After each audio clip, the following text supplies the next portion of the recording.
In Tom Sherman's article, The Vernacular Video, he talks about how vernacular video is spreading throughout the internet, created by anyone and everyone. The digital world has become a veritable playground for any person with a home camera to do what they want. There are videos of people who create original music, of painters painting a portrait, amazing performances, and more. It has become, as Sherman says, the people's medium.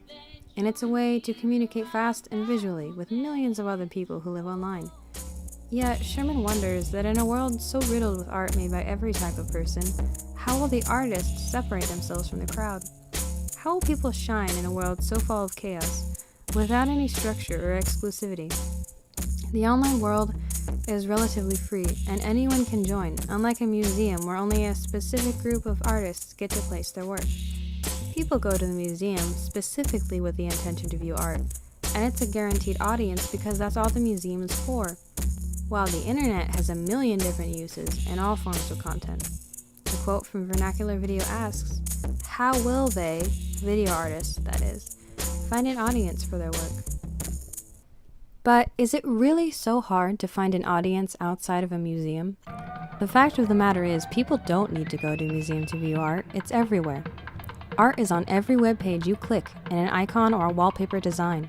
It's shown in online communities like DeviantArt, Facebook, or WordPress, just to name a few. It pops up and talks to you, saying, "Congratulations, you won," and then disappears off screen.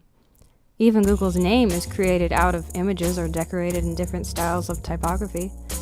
Artists who place their work online are generally not having trouble finding someone to view it. And even outside of the internet, art is still everywhere. It's on the billboards you drive under, or a mural painted on the wall of a building you pass every day. It's sprayed on shop windows, on signs and logos. If you walk into a store and pick up any product, chances are there will be a picture or typographical design pasted on it. The very clothes people wear carry logos, graphic images, and designs. Art is entangled with everything people do, and it doesn't have to be in a museum to be enjoyed. However, Sherman argues that since the ability to make videos is so accessible, people tend to throw every effect they can at it, creating millions of slapped-together style films. People live in a constant barrage of imagery that floods the brain in an explosion of color and sound, and with that huge amount of content, it has caused people's perceptions to numb. He even uses the word anesthetic, meaning without aesthetic awareness. People are using quick and crude imagery instead of taking the time to create a thought-out narrative. Violence and shock are easier to create, and all sorts of effects can simply be thrown in from any video-making program without any real personal touches. With such a constant, fast stream of imagery being thrown at people, maybe they won't even care if the art is good or bad. But the thing is that while the imagery in the world is growing, so are the people. Generations have grown up seeing a morphing array of vernacular videos and art. People are experienced. They've seen it all and know what to look for. With so much practice, there's an acquired finesse, a higher sense of clarity. People always have a different image to compare something else to, and they aren't stupid. Most have learned how to deal with so much imagery. It's second nature. And they know more than ever when someone is trying to sell them something or when someone is being sincere. People know when they're looking at something fresh and when they're looking at a knockoff. Shock shook out of his glaze by a from a flabbergastic destiny. Madame Bolifer had disapparated, fleed the refugeous innards of Destiny's paw.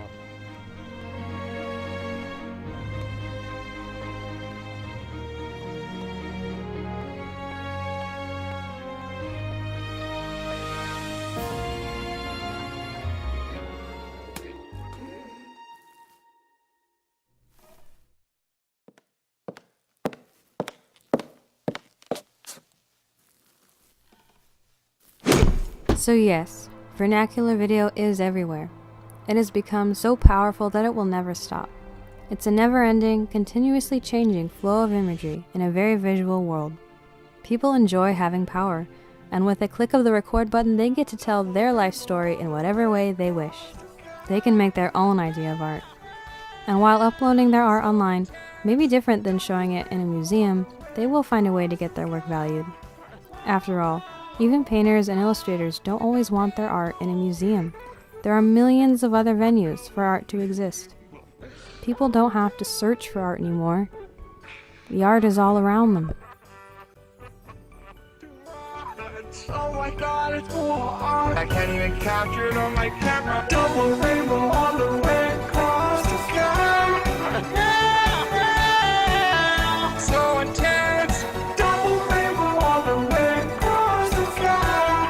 Wow, wow. Oh my god, look at that rainbow. Wow. Wow. That is the baddest fucking rainbow I've ever seen.